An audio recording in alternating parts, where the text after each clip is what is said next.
It's Friday. That means it's time for our segment, Florida Report. It's not even controversial anymore. People know in Florida their freedoms are going to be respected. Joining us is our Florida-based correspondent, my sister Miranda, who's having a very bad day because the AC went out on her car and it's very hot in Florida, and she wants me to know that her life is very dramatic. My day and my hair is ruined. That's all right. You still look pretty.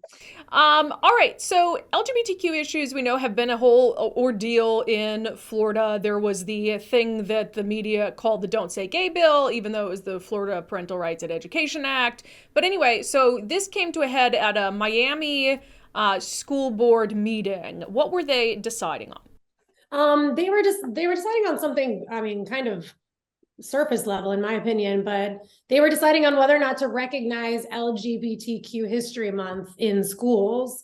So ABC News reports that Miami School Board votes against recognizing the LGBTQ History Month in a 1-8 vote.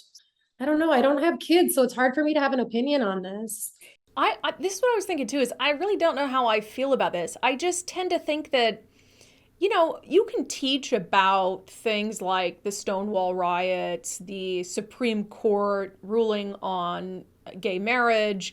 I just don't know that the necessity of having like a whole month at school around celebrating Pride and you know what that it would entail, I guess. I mean, for kids who are LGBTQ or for parents who want their kids to celebrate that month, there are a million ways they can do that outside the classroom. So I guess I'm not very bothered by this.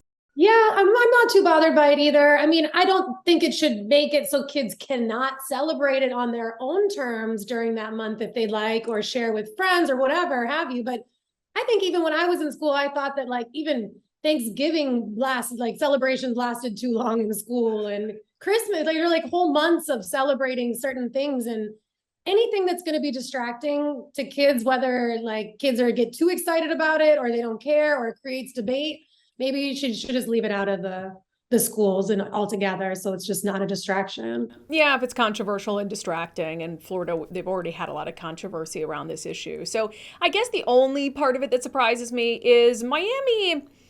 I guess it seems like a city where the school board would vote in favor of that, but maybe I'm just misrepresenting the city. Yeah, I think there's two different parts of most cities. There's the people who live in the cities and have families in the cities and have children that go to schools in the cities. And then there's maybe young adults who move to the cities to work. There's people who've lived there, maybe they don't have children. I think there's definitely different levels. So when you look at Miami in kind of like a social, young adult, young professional aspect, Miami is an extremely open place. You know, we have a lot of gay bars. We have an amazing drag community.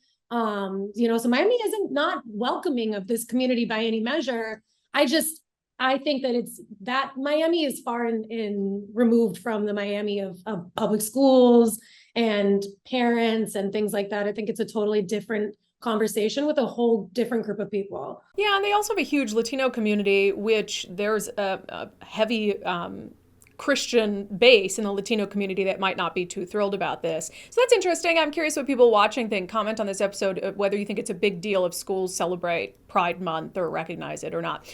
Okay, the next one. We've been talking about how, you know, Florida is experiencing shortages of workers in certain sectors, much like the rest of the country.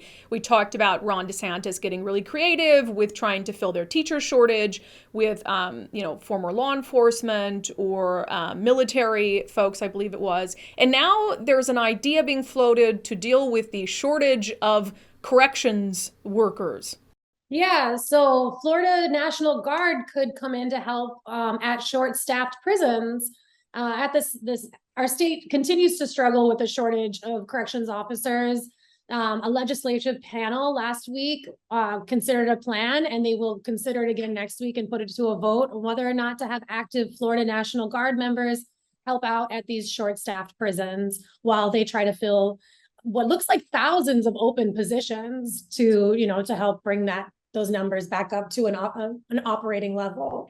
To me, this is a really appropriate use of the National Guard. You know, in Washington, we used the National Guard during the pandemic for all sorts of things, helping at food banks, helping at vaccine sites. I mean, we used them during the 2020 riots in Seattle.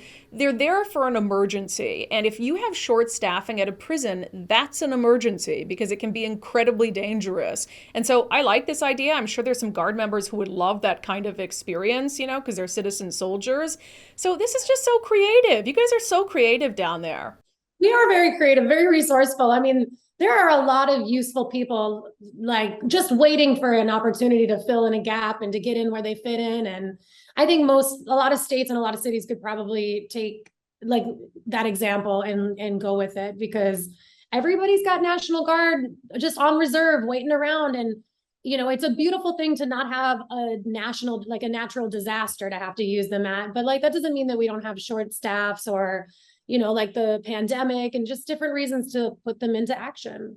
Yeah, get them creative. And I mean, yeah, we use them this time of year for wildfires a lot. And so, you'd have to make sure that you have enough depending on what other emergencies you have going on. But I love this. Let's end with a Florida man story, which might be the most epic Florida man story of all time.